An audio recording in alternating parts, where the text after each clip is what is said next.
Welcome to the Listen for Life podcast with Genevieve Richardson. Genevieve is a speech-language pathologist rehabilitating adults with communication challenges after a stroke or due to a neurological impairment. Living with aphasia is hard. Caregiving is hard. You are not alone. Get equipped with knowledge from experts in the field and professionals you need to know. We'll hear stories and experiences from others who are navigating life with aphasia. So, put your earphones in and take a walk outside. This isn't just a podcast. This is a community, a resource, and a support system. We're in this together. Do life.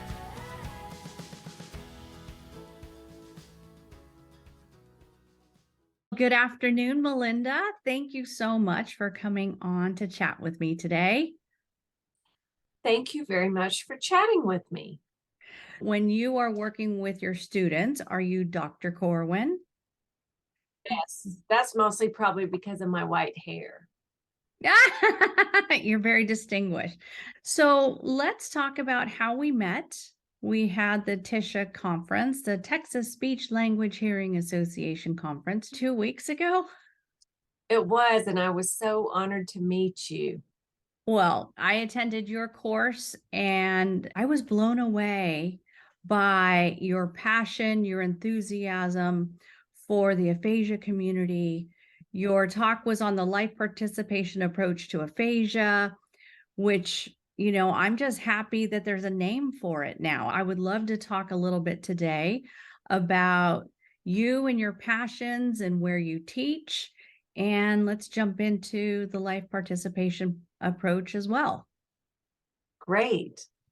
Well, I teach in a city called Lubbock, Texas. We're out in West Texas, and our university is called Texas Tech University Health Sciences Center.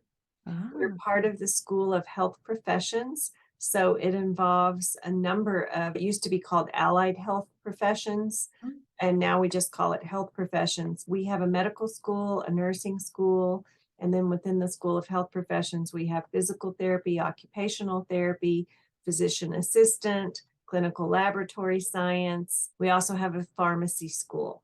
So it's a wonderful opportunity to do a lot of interprofessional treatment of patients. And within our program in the Department of Speech Language Hearing Sciences, I get to direct the STAR program, and STAR stands for Stroke and Aphasia Recovery program.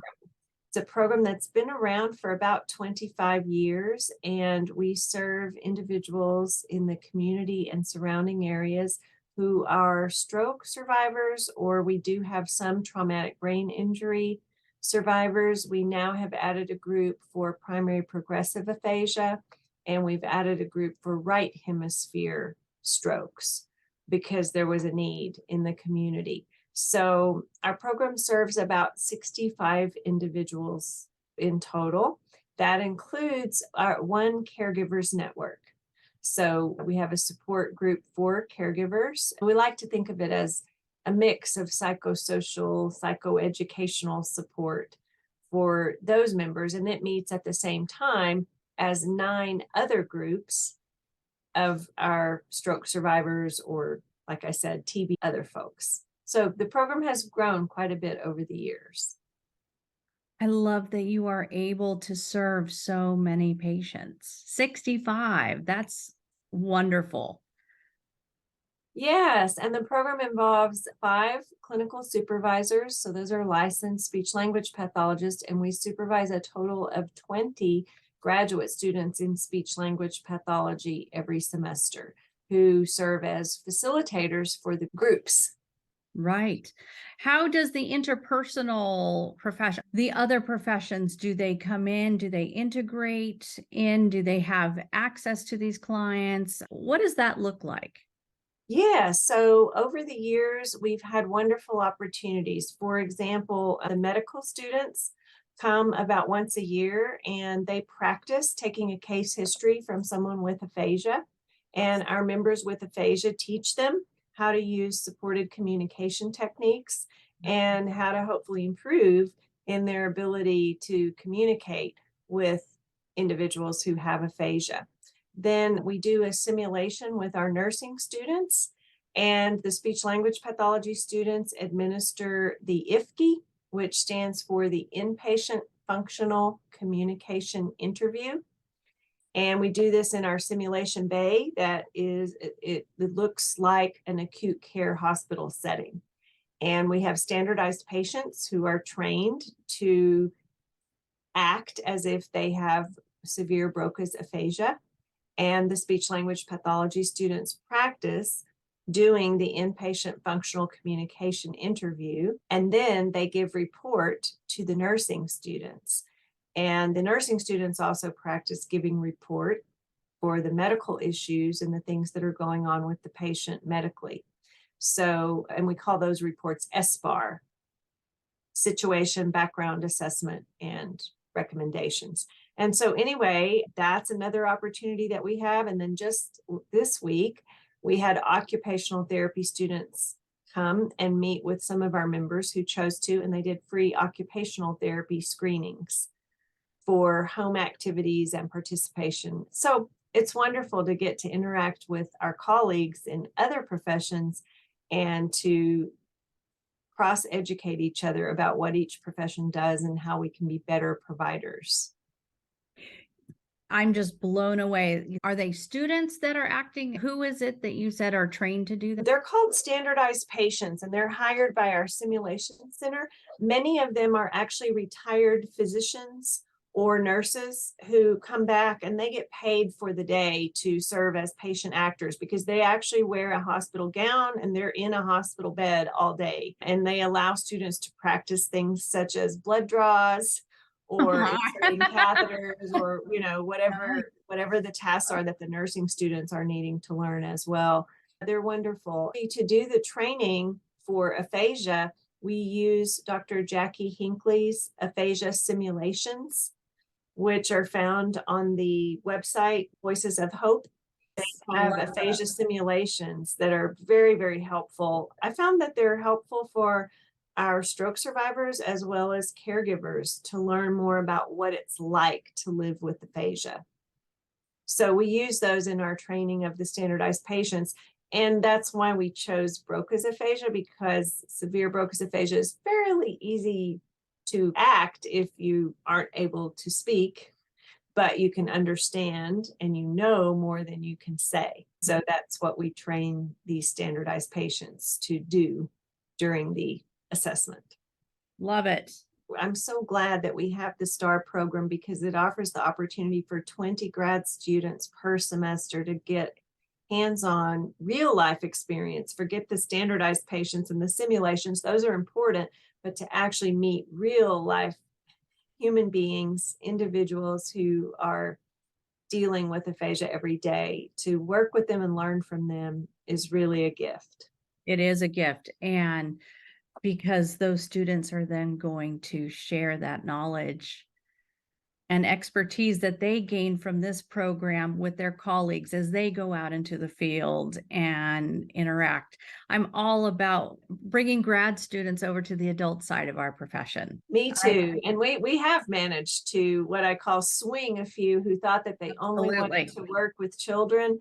And now they realize that, as I say, the brain is the brain across the lifespan. And I enjoy all ages, but especially adults. So it's fun. How did you get into speech pathology? In high school, we were required to write a research paper over 3 different careers.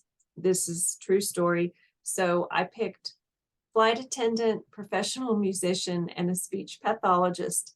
And as I did my interviews and my research, because I graduated before internet days, so we actually used encyclopedias and went out into the community and interviewed real people. And I quickly learned that you didn't actually have to have a bachelor's degree in order to be a flight attendant. So I decided that my love of travel could be demonstrated in other ways, but maybe I didn't want to make that a career. And then I learned that professional musicians are great, but jobs are few and far between. And it's a little bit hard sometimes to find work. And when I interviewed the speech language pathologist, she was at an outpatient rehabilitation center, and she shared with me that she saw clients of all ages. They came to her. It was an outpatient clinic. She saw them in her office. I thought, what a wonderful job this sounds like. What a wonderful career. So that's what sold me, and I continued to pursue it through bachelor's and master's degrees, and I've loved the profession for 30 plus years. When did you decide to go for your PhD? That was about 15 to 20 years into my career, actually. I went back to school and I got a PhD in human development and family studies.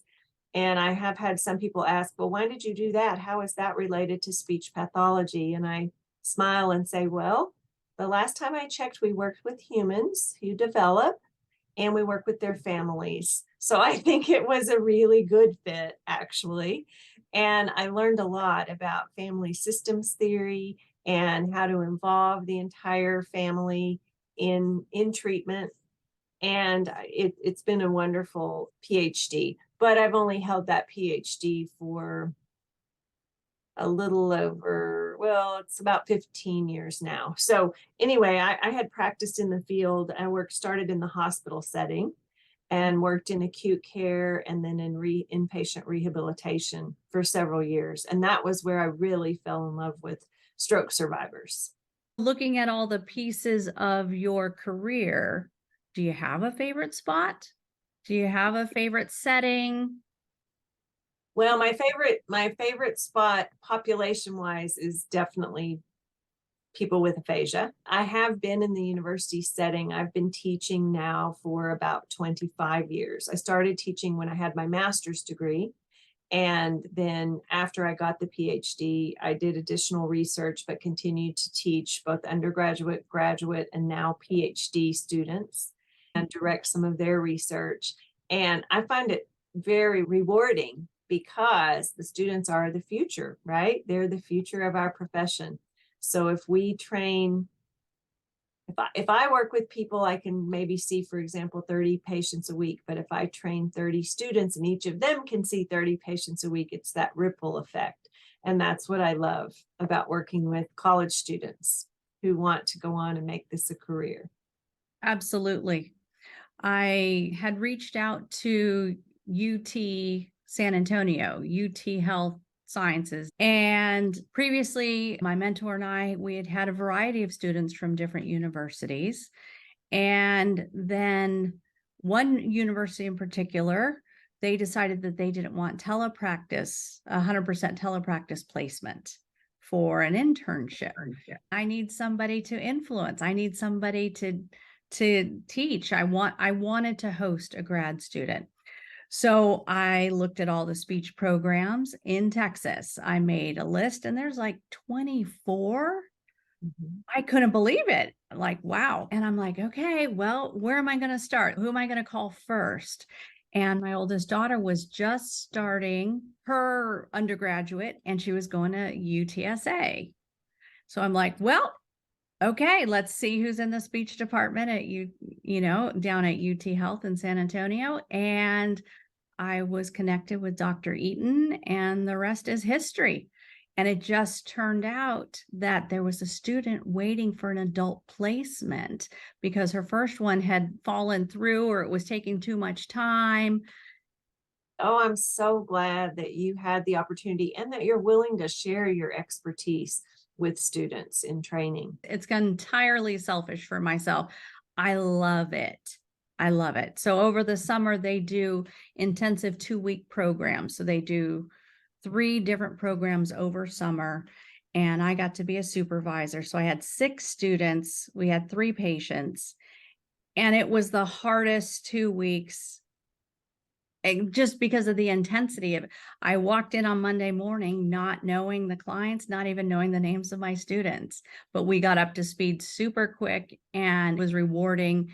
And I'm still in touch with 2 of the clients, just as they are continuing to advocate for themselves and get back to doing all the things that they love to do. It's just really fun to see how we can impact these graduate student clinicians. And I think maybe I influenced a couple, maybe they'll be more open to going the aphasia route.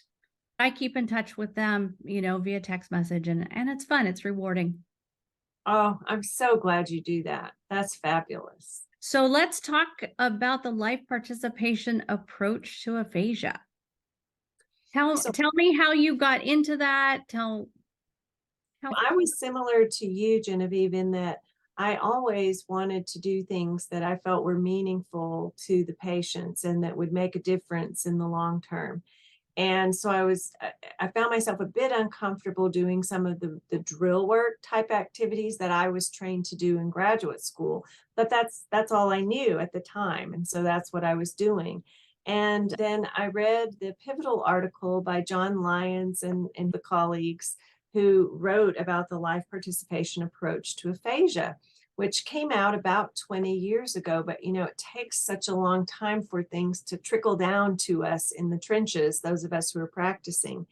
And so an organization was started in about 2015 or 2016 called Aphasia Access. And it's made up of a group of practitioners across the nation and now across the world. They have some world members from other countries who believe in this life participation approach to aphasia and who seek to provide person-centered care that really puts the person at the heart of collaborative goal setting, intervention goals, life outcomes. And so I was very excited to meet this group of people. And they have a summit every other year in the odd-numbered years in the spring. This year, it will be at the end of March in North Carolina. It's relatively new association and organization, but they're doing some wonderful things, and they're trying to get the message out about LPAA, the life participation approach to aphasia. And you and I talked about our latest endeavor. It's a committee that I get to serve on with colleagues from across the country. So Nina Simmons Mackey from Louisiana, who's written lots and lots of wonderful articles on life participation approach, treatment, and assessment for individuals with aphasia. So Nina Simmons Mackey from Louisiana, Marjorie Nicholas from Boston, Katarina Haley from the University of North Carolina at Chapel Hill, Jacqueline Lowers Gore from Georgia State University, and we continue to add other team members. We now have Esther Ayuk from MGH in Boston. We have Brooke Hallowell, who has written a wonderful textbook for clinicians that I use in my aphasia course. Brooke is in Massachusetts. We've added Blaze Morrison, who is a counselor from University of North Carolina, Chapel Hill.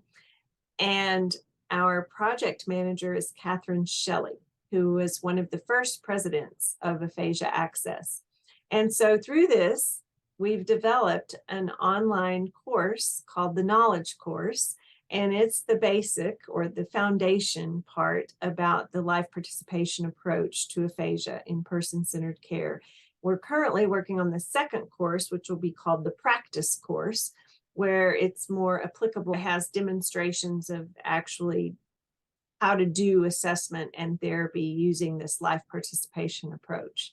So we're really excited to roll that out. We've had several students enroll in taking the course and several professionals who say it's a good refresher because, like you, many of us have been doing this for years and years. We just didn't know it had a name or how to frame it. And so we're excited about that. I'm excited. I attended your conference at Tisha. Tell us what the name of your presentation was. First, do no harm, because it reminded me of our code of ethics, the principles of maleficence and beneficence. My argument was that sometimes I think we commit maleficence without intending to. We could actually harm a patient by not considering all aspects of person-centered care. And by not following a life participation approach, we might actually be causing harm, although it's unintentional. Agreed.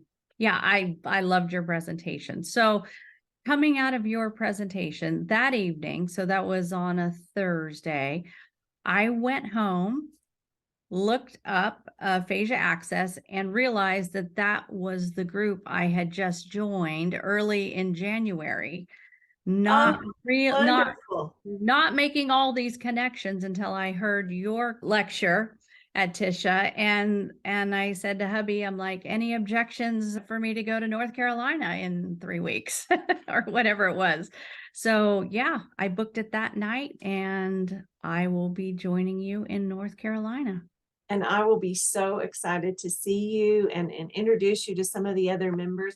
One of the things I love about the Aphasia Access Summit is that it only has between 100 and 200 people. So these are really all professionals who work with the people with aphasia on a daily basis and have a passion for serving this particular population. And the passion just shows. Audrey Holland has come every year. I don't know if she'll be able to make it this year, but she described it one year as a love fest because everyone there loves people with aphasia. We love what we do, and we strive to do better, always to do the best we can. And when we know better, do better. And so it's a wonderful, intimate size conference, on a much smaller scale than a state convention or a national convention. These are specifically all people whose passion is aphasia in both research and clinical areas. So I'm just so excited for you to be there and us to see each other and be there together. I think that's going to be the perfect marriage of in the trenches with research, because sometimes, as you were explaining earlier, it takes so long for the research to get to the clinicians in the trenches. So this is an incredible opportunity for us to really meld all that together for the benefit of the clients and their families that we serve. Exactly. Yeah. So I'm so excited to visit with you as you get to hear these 2 days of the conference and see if it meets your expectation. I'm not worried about it one bit. I'll make sure to bring plenty of notebooks so I can write all my notes. I am grateful to you for coming on and sharing your story with us and telling us what you do at Texas Tech, how you impact these grad students, your amazing STAR program, and working with allied health professionals. And I'm super excited. I love what you guys are doing. Oh, thank you. And thank you for allowing me to share and visit with you today. It's wonderful. Thanks, Melinda. We'll see you in 2 weeks. See you in North Carolina.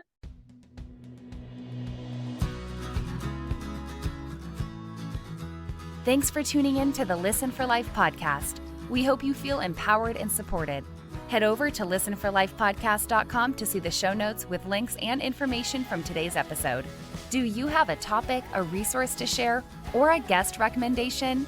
Inquiring minds want to know. Let us know in the comments section. Wishing you a fabulous week.